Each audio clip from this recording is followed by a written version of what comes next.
என்னது?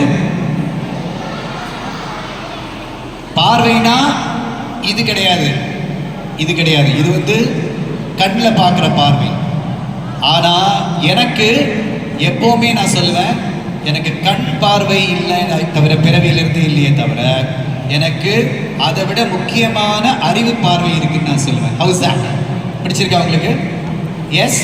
அப்போ ஒன்று தெளிவான பார்வை, இன்னொன்று என்ன அப்படின்னா சீரான பயிற்சி. என்னது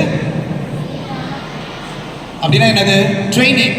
இப்போ நீங்கள் பெயிண்டிங், டான்ஸ், சிங்கிங், அதுக்கப்புறம் பெரியவங்கெல்லாம் வந்து மெஹந்தி பண்ணுறீங்க, இல்லைன்னா டெய்லரிங், ஏரிங், என்னென்னமோ செய்கிறீங்க இல்லையா? இது எல்லாத்துக்குமே பயிற்சி, அதுவும் சீரான பயிற்சி வேணும். சரி, அடுத்தது என்ன வேணும்? லாஸ்ட் பட் நாட் த லீஸ்ட்ன்னு சொல்லுவாங்கல்ல, நிறைவா சொல்லுங்கன்னா